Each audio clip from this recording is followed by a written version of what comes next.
Hi students, so today we are going to begin question bank 6, and here again I'm going to discuss 10 questions and then I'm going to solve them. So these questions are certainly going to help you in strengthening basic mathematics. So let's begin. I'm Dr. Ganguly. So let's start with question 1, which is given as follows. So essentially you have this particular expression inside the square root and then you have to prove that this is equal to the expression on the right hand side. And what I'm going to do now is I'm going to solve each question as it comes so that you can take advantage of that. So some viewers have mentioned that they don't want to see all the questions first and all the solutions later. They want them to be solved one by one. So again, let's look at the question here, which is as usual in red, and I'm going to solve it in blue, and then the final answer is going to be typically in green. So let's start this process. Now, whenever you see something like this, you immediately know that the denominator here could be simplified. So you have one of these in the form a minus b. So if you were to multiply it with the a plus b, then you can use the fact that a minus b into a plus b is a square minus b square. So that's what we have done here. We have multiplied this particular fraction by 2 plus root 3 and divided by 2 plus root 3. So the net result is that the denominator term has become very simple. So remember, we use the formula a minus b into a plus b is a square minus b square. So that gives me 4 minus 3 here, and the numerator becomes 4 2 plus root 3. Now of course this becomes very simple because the denominator simply becomes 1, and so we have this form here. Now most of the time, if you didn't have the right hand side here, you could simply pull out some of the common factors from here. For example, 4 is here and you could bring that out as 2 and leave this expression. But you have been given a particular expression here which has a form where 1 plus root 3 is not in a square root. So this is an independent term. So what must be happening is that 1 plus root 3 square has been subjected to a square root. So that's the process we try to backtrack here. So if we were to try from the solution itself, we could write the solution in this form here, and then we could expand it in this form here. So you can see here that what I have done here is that I have taken 8 plus 4 root 3 and written it as 2 into 1 plus 3 plus 2 root 3. So remember, 3 plus 1 is 4, so into 2 is 8, and this term is also 4 root 3. So the result of this is that this particular form has the form 1 plus root 3 square. Remember, if you have something a plus b square, then that becomes a square plus b square plus 2ab. So that's what I have used here. And so if you are able to get this step, then you can immediately write this as root 2 1 plus root of 3. So this is as usual our warm up problem to get your brain somewhat warmed up, and slowly we are going to get more warmed up and we are going to become more intense as the lecture proceeds. Now let's come to question number 2, and this question asks you that this particular matrix given here, you need to show that this is an orthogonal matrix. Now you must have seen matrices of the type shown here in many transformations. So essentially, if you are transforming from one coordinate to a different coordinate and some angle theta is involved, then you get this particular type of matrix. So of course, one of the things you have to get out of your memory banks is that what is the definition of an orthogonal matrix, and that's going to be A inverse equal to A transpose. So if we look at this matrix A here, we can immediately take the inverse of this matrix. So that's going to be 1 divided by denominator of A, or rather the determinant of A, and then this is multiplied by this matrix here where we switch these two values. So cos theta and cos theta are switched and said they are both same, so this is same, and in this term and this term we basically multiply both these terms by a negative sign. So the minus sine theta becomes a sine theta, and the sine theta term here becomes a minus sine theta. So this is the inverse of this matrix. Now of course, from trigonometry we know that this value, the denominator, is going to be 1, so we get this matrix here as the inverse of A. Now, of course, we know that the transpose of A is going to come if we simply flip the rows and columns of this matrix in red. And so if we do that, we get cos theta minus sine theta, cos theta. And by comparing A inverse with A transpose, we immediately see that these matrices are the same and therefore A inverse equal to A transpose is satisfied. Now, this is a fact which is very useful in many orthogonal transformations because you do not have to calculate the inverse of the matrix in many of those problems. You can simply get the transpose and that is going to give you the inverse there. Now let's come to question number 3, and this question is, are these two vectors parallel? And whenever you have a situation where two vectors are expected to be parallel, one of the things which should come to you is that something to do with the cross product is going to be involved. So if we look at the solution, what happens is that two vectors are going to be parallel if their cross product is 0. So essentially we have to find the cross product of these vectors. So again, these are given in the form of unit vectors I, j and k. So if I take the determinant I, j, k here and then I put the coefficients of these a and b vectors, that's half, 1, minus 1 from a, and from b I get 1, 2, minus 2. Then I can simplify this further and I will get this expression here, which when simplified becomes 0.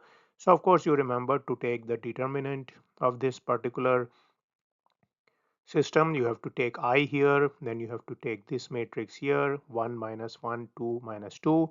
There is going to be a negative j here, and then there is going to be half minus 1, 1 minus 2, and there is going to be a positive k here, and then there is half, 2, 1 and 1, so that determinant comes here, and then of course each of these determinants can be simplified. So it is 1 into minus 2 minus minus 1 into 2. So that operation is done here. Then half into minus 2 minus minus 1 into 1, that's done here, and half into 2 minus 1 into 1, that's done here. And so fortunately what happens is that all these come out to be 0. So you can see this is 0, you can see minus 1 plus 1 is 0, you can see minus 2 plus 2 is 0. So the vectors are therefore parallel. This is something very important to remember because it's something we can very easily use in many practical problems to test the fact that two vectors are parallel or not. So now let's come to question number 4, which is solving this particular simple differential equation. And in this differential equation, theta is a function of time, k is a constant, and you are also given that theta at time equal to 0 is theta 0. So the initial condition is given here. These are sometimes known as initial value problems. So this differential equation is something which we can solve by simply using our knowledge of integration and calculus. So let's try to do that. What we can do is we can take the k term to the right hand side, which I have done here. And once you have done that, you can bring all the theta terms to the left hand side, all the terms involving time to the right hand side, and then we can integrate both sides of this equation. And of course, we know from calculus that the integral of this term involving theta is going to be log of theta minus theta 0. The term involving k here is going to become minus kt plus c. So of course c comes in because of the integration constant. Now we can use the condition given here, theta 0 is theta 0 in this particular equation. So if we were to substitute time is 0, the kt term would be 0, there would be only c, and theta value would be theta 0. So this equation here, log of theta 0 minus theta s is c, gives me the value of the constant c. Now I can substitute this c value in this equation here, and that immediately gives me the more general equation here. Now what I can do is I can bring this log term to the left hand side, and remember, if I have log a minus log b, that becomes log a by b. So I use that fact here. So that becomes equal to minus kt. Now I raise both these sides to the power of e. So if I do that, then I'll just get this term on the left hand side. On the right hand side, I would get e to the power minus kt. And I simplify it further. I take e to the power of minus kt. I multiply by theta 0 minus theta s here. and on this side I bring the theta s term here, so I get this as the solution of this simple initial value problem. So these kind of problems are often there representing physical processes and so on, and you can easily solve them if you know basic calculus. That's one of the reasons to study some calculus in your high school and college. Now let's come to question number 5, which says that we want to find the slope of the tangent to the curve at theta equals pi by 2, and the curve is given by two equations here. So this is a kind of parametric representation of a curve. So you have x is given in terms of theta and also y is given in terms of theta. So these are of course trigonometric functions. Now we can immediately use the fact that dy by dx is given by this formula. And why do we have to calculate dy by dx? That's because the slope of the tangent to a curve at a point is going to be dy by dx, and so we need to calculate dy by dx to get that slope, and then once we put the value theta is pi by 2, that's going to be the slope of the tangent to the curve at that particular point. So this slope is of course going to keep changing from point to point and so on. Remember, that's actually a line which is tangent to the curve at that point. So dy by dx can be written as dy by d theta into dx by d theta. And then what I need to do is I differentiate y with respect to theta. So I get here 10 into 2 cos theta into the derivative of cos theta, which is minus sine theta, divided by the derivative of x with respect to theta, which is going to give me simply minus 4 cos theta. Now I do some cancellations. I cancel the cos terms here. I can cancel the negative signs, and so I get 20 divided by 4, which is 5, and there is a sine theta remaining here. So dy by dx becomes 5 sine theta, and of course the value at theta equals pi by 2 is going to be sine theta equals 1. So dy by dx, which is the slope of the tangent to the curve at theta is pi by 2, is equal to 5. So this tells you that the derivative of a particular function is very important because it does tell you the tangents to the particular function at a given point. So now I think we are sufficiently warmed up. So let us look at a definite integral problem. So this problem is given here and we have to solve it.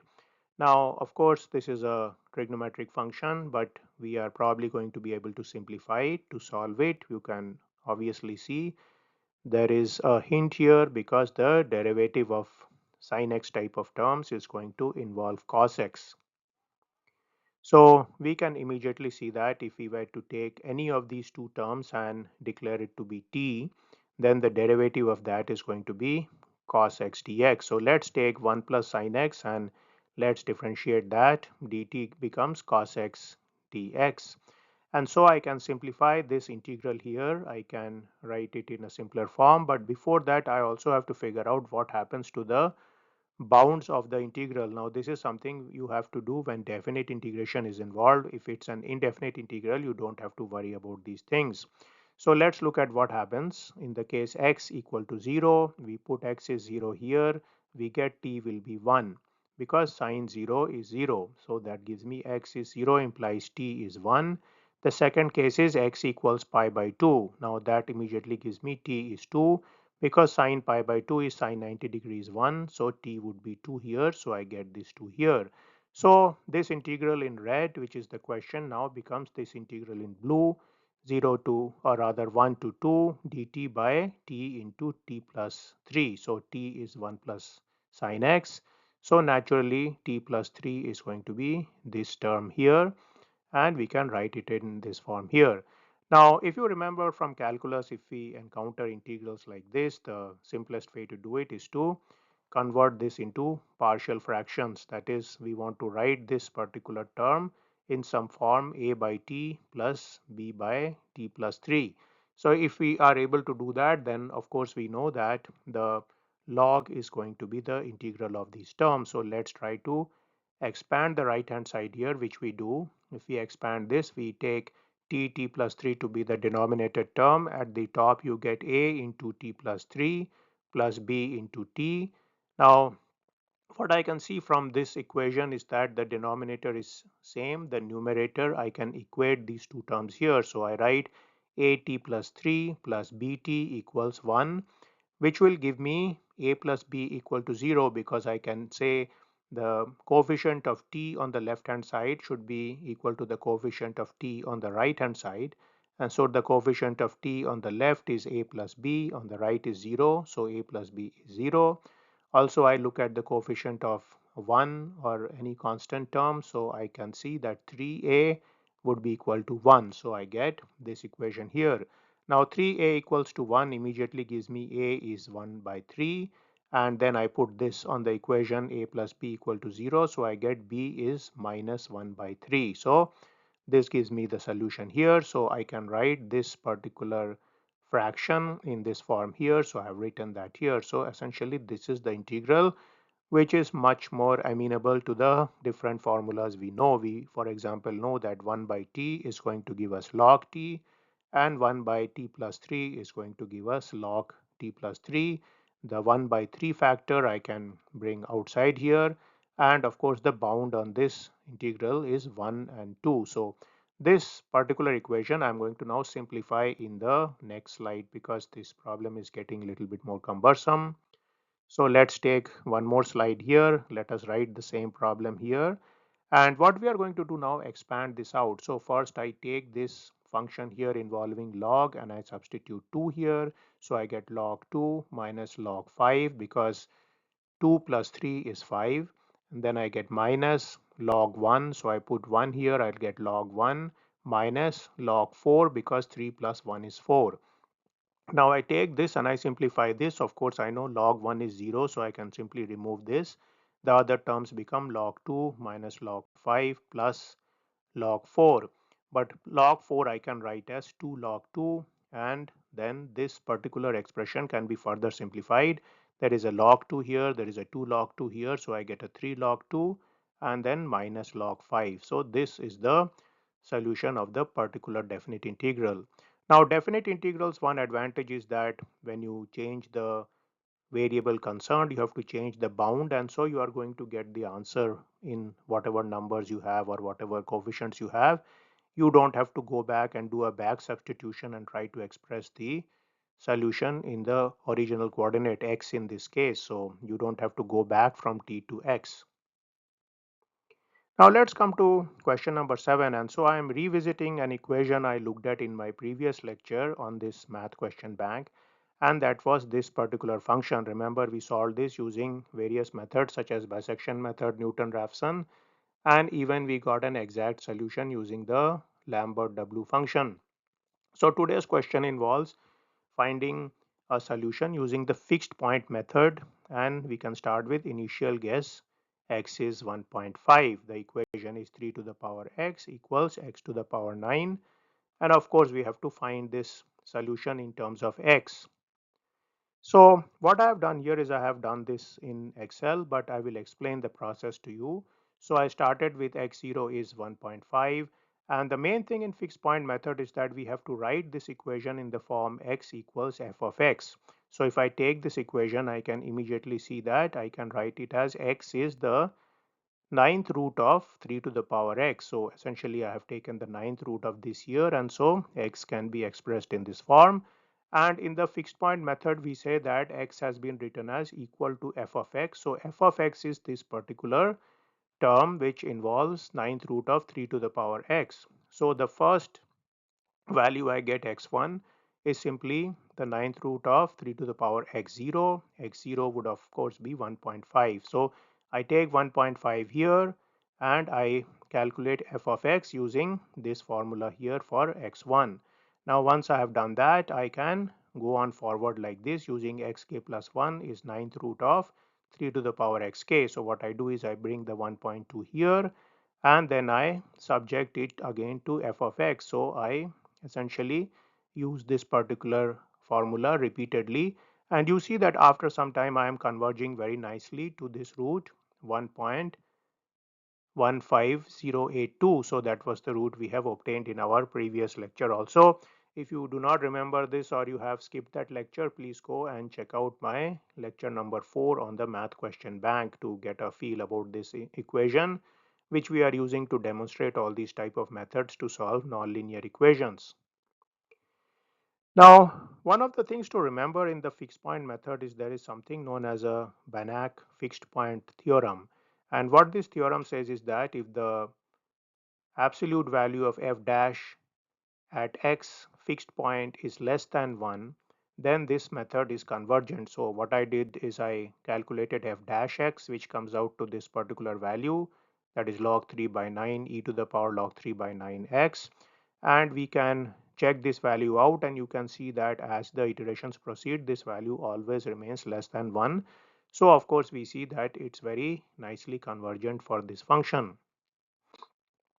Now I just did an interesting experiment. I took this function and I took the log on both sides, and so what I get is x into log 3 is equal to 9 into log x. So I can write this as x is 9 log x by log of 3.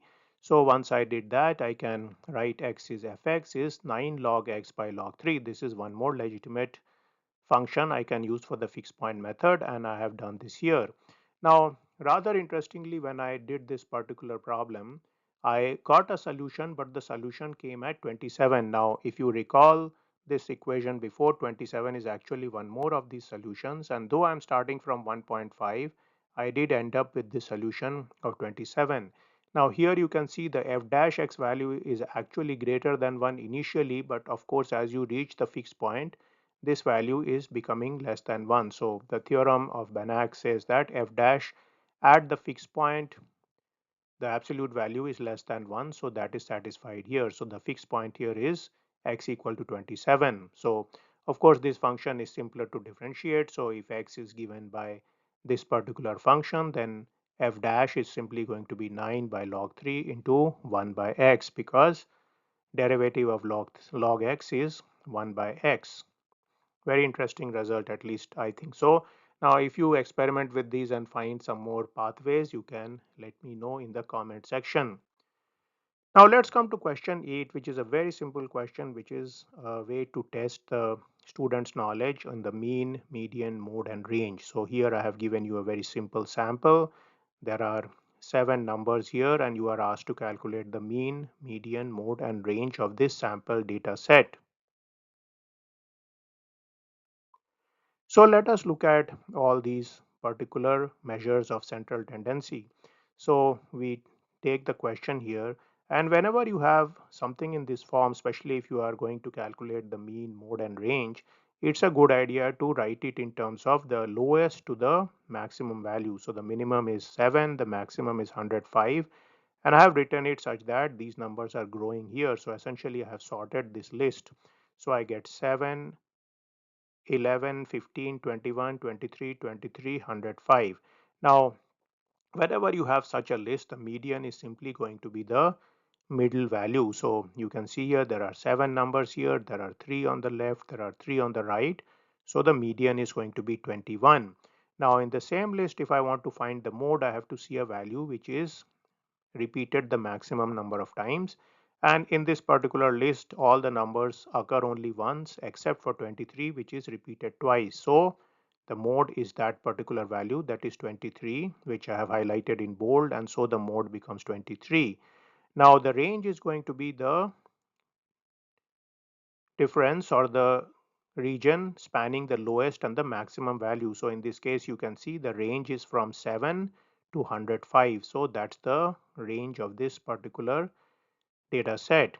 Now the mean will involve some calculation. So for the mean, what we have to do is we have to calculate it. So we have to take the sum of xi from I is 1 to n and divide by n. So if we do that, we take all these numbers here, we add them and we divide by 7. And so I get x bar is 29.28571. So that is the mean, which we typically know very well as the average value of the sample.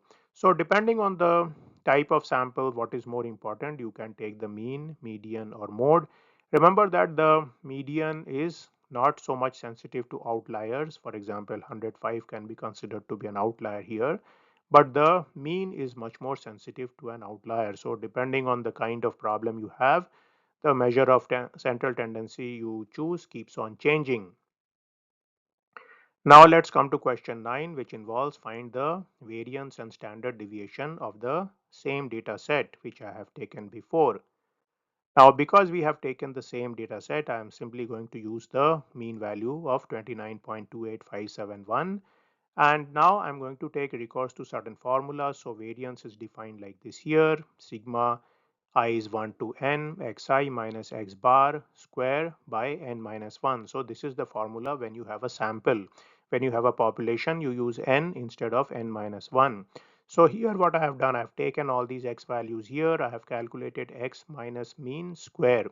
So I have to take each of these values like 23, subtract it from the mean, and then I have to square it. And then when I have all these squared values, I sum that up to get the variance, and I also divide it by n minus 1. So that gives me this expression here.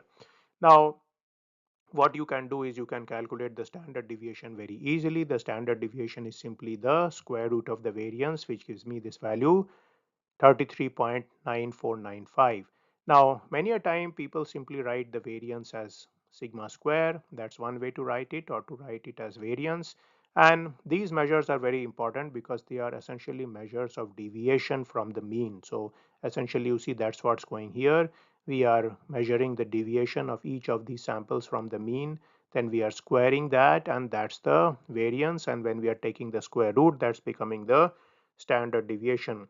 Now many of these variables are actually built into Microsoft Excel, so if you want you can take advantage of that. And for simple small sets like the one I showed you here, you can actually calculate it, and you can also ask these as questions to any students in the class or any STEM interview type of situations. So let's finally cool down with this particular question, that is question number 10, which is to find the area of the square in green. So here I have shown you this square, and of course this is a triangle. This is a right triangle, and these distances here are given by 7 and 14.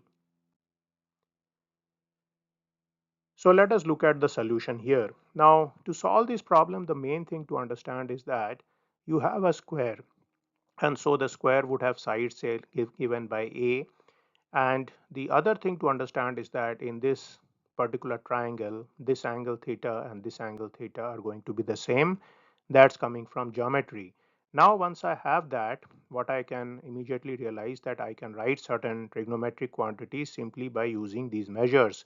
So, for example, I could write cos theta as a by 7. Remember, cos theta fundamental definition is the base divided by the hypotenuse, and then I can write sine theta as a by 14. So sine is going to be the adjacent side divided by again the side here. So that's this term here.